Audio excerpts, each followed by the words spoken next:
você acredita nessa coisa de vício em sexo? Isso existe mesmo? Existe. Como é que funciona? Qual é a explicação dessa história? Existe. E eu vou te dizer, com a pandemia, como a gente ficou mais tempo trancado dentro de casa e com mais acesso aí à internet, à rede social e tudo mais, aumentou bastante. Tanto é que agora os consultórios dos psicólogos estão com bastante casos aí de vício em pornografia. Que, vamos lá, na nossa época não tinha, porque um rapaz, para ver uma foto de uma moça sem roupa, tinha que ter um amigo na rua, Sim, que tivesse 18 anos, que fosse na banca de revista, que comprava uma Playboy, e era aquela única Playboy para os meninos da turma inteira, da rua toda, o último já pegava as páginas grudadas. Tudo grudado, tinha só 2 páginas. Duas. Então, assim, era mais difícil o acesso. Hoje em dia, como a gente tem um acesso muito fácil, aí o que acontece? Qualquer vício é estímulo e vício em dopamina. Então, o nosso cérebro, ele produz uma certa quantidade de dopamina, que é o neurotransmissor da felicidade, da alegria, da novidade, sabe? Quando a gente tá no palco, que a gente gosta de palco, quando você conta uma piada boa e todo mundo vai à loucura e te dá essa sensação, assim, quando a gente tem um pico de orgasmo, qualquer sensação boa, a gente tem uma descarga de dopamina ali no nosso organismo. E é muito bom. É muito bom. Então, se você tem uma coisa que é muito boa num show, aí a gente sabe que num show você tem que ter picos de aplauso para você saber se o show foi bom ou se o show foi ruim. Não é assim? É assim. Pronto. E o cérebro funciona exatamente dessa mesma maneira. Então, ele viu uma cena, ele tem um pico de dopamina, um pico dopaminérgico. Daí caiu a dopamina. Daqui a pouco ele bota numa outra cena de um outro filme e ali na televisão pico de dopamina de novo. Daqui a pouco outro pico de dopamina. E o que está acontecendo? Muito vício, muito assistindo muita tela, muito vídeo, muito tal. Quando vai para o sexo na vida real, com uma pessoa real, aí tá tendo mais tempo de demora de ativação para o homem poder ter uma ereção. É mais frequente com os homens do que com as mulheres. Então, para poder ter um pico de ereção, e quando tem um pico de ereção, às vezes está com muito problema de ejaculação precoce ou não consegue segurar a ereção. Por quê? Porque não tem pico de dopamina o tempo todo. Porque é aquela mesma parceira, não dá para mudar de cena, não dá para mudar de estímulo, não tem como mudar a cada 2 minutos, 3 minutos de cena de visual. Então, a relação sexual em si, ela está ficando mais dificultosa, digamos assim. E aí é um vício mesmo. Quando a gente sabe que é um vício, quando começa a atrapalhar o que a gente chama de AVDs, que são as atividades de vida diária. Então, por exemplo, o cara começa a dar desculpa, não, hoje eu não vou trabalhar porque eu estou passando mal. Não, é só porque vai ficar em casa assistindo o vídeo o dia inteiro. Então, começou a interferir na vida daquela pessoa. Por exemplo, tem muitos homens. Geralmente, são mais afetados do que as mulheres, não que não aconteça, mas acontece com bem menos frequência.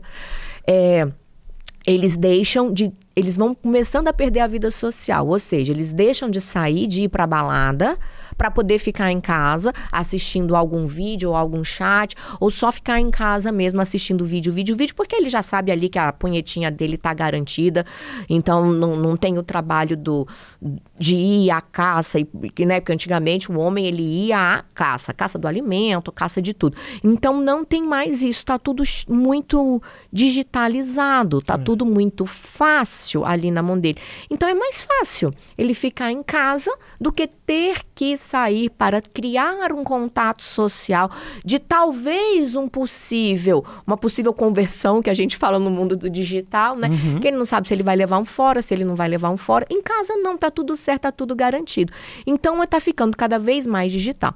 Então qual que é o problema? É a pessoa começar a perder a vida social dela. Então quando começa a interferir na vida social, a gente sabe que isso aí se transformou em um vício. E realmente tem que pedir ajuda mesmo, ajuda com psicólogo, tem que fazer terapia, tem que retirar da mesma forma que o fumo, o álcool, a gente pede sempre para poder retirar aquele objeto ou aquilo que te causa o vício. Na pornografia também, a gente pede para, olha, não assiste mais vídeo, não entra mais em contato. Mas é possível desenvolver esse vício não pela pornografia, mas O vício da atividade sexual, de realmente você ser viciado em fazer sexo.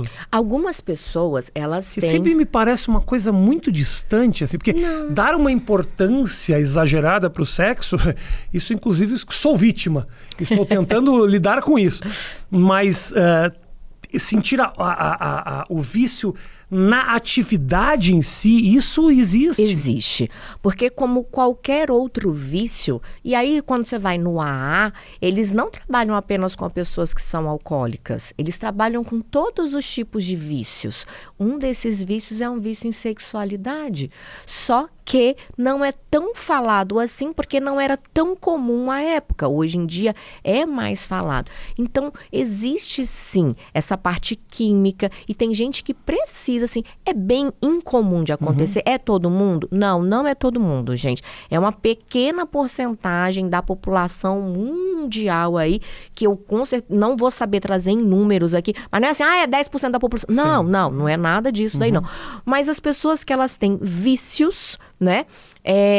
Sim, elas precisam de ajuda, sim. E sim, existe o vício em sexualidade. E quando é um vício em sexualidade, eu acompanhei um caso uma vez de uma paciente que ela, assim, não importa quem seja, ela precisava ter relações sexuais de 5 a 6, 7, 8 relações sexuais por dia. Pessoa que ela nunca viu, que ela nunca conheceu. Saía na rua e era isso. Saía, transava. Isso causava um grande sofrimento a ela mesma. Por quê? Porque depois essa paciente, ela falou assim, mas eu não me valorizo, e eu fiquei com um cara. Me coloco em situações de risco. Perigosas, situações da minha própria vida. Então, assim, a gente fazia, ela tinha um tratamento, ela fazia um acompanhamento com psicólogo, com psiquiatra, e eu ali na parte da sexualidade, ajudando ela ali também na parte da físio, porque ela tinha muitas tensões musculares na região pélvica, né? Então, é um trabalho multidisciplinar, realmente, e a pessoa realmente precisa de ajuda. Eu sinto que durante muito tempo eu dei muita importância, demais, que não era tão saudável assim, sabe, dentro de um relacionamento. E fizemos, eu e minha mulher, inclusive, terapia de casal e tal. A vida sexual não era um problema, o sexo em si era prazeroso para ambos, mas eu dava uma importância tão grande para aquilo que acabava colocando, não só me colocando em situações meio desconfortáveis, como ela principalmente, né? De você sentir que não pode deixar dormir, tem que fazer. Era um negócio que... E não era uma necessidade física, era quase que uma necessidade psicológica de ter aquela troca. E era tão desnecessário. Foi a terapia sexual ajuda muito, sabe? Ajuda muito. Nossa, muito, especificamente, a gente não buscou terapia sexual, era mais uma terapia de casal, relacional, né, entre a gente, e ajudou demais. Porque olha só, muitas vezes, o que tá faltando? Transo menos hoje? Transo. Tô feliz? Não tanto. Porém, ajudou. Hoje, pelo menos, minha mulher tá feliz.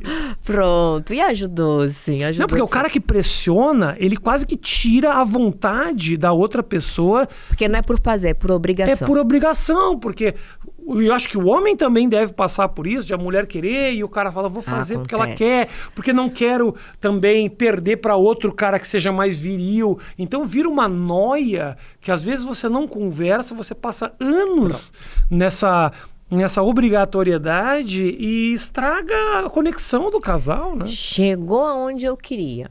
Porque geralmente o problema não está no sexo em si. Ele está em algum outro momento do casamento, do relacionamento, que ele explode ali no final, na parte sexual. Então, geralmente, eu digo assim, fazer sexo é fácil. Conversar sobre sexo é que dá trabalho. Então, por que a terapia ajudou? Porque foi o lugar onde vocês foram conversar. Claro. Mas aonde estava o problema? Não estava no sexo. O sexo era bom, o sexo era gostoso. Provavelmente estava na falta ou na ausência de alguma outra coisa que não tinha dentro desse relacionamento que vocês compensavam na parte da sexualidade.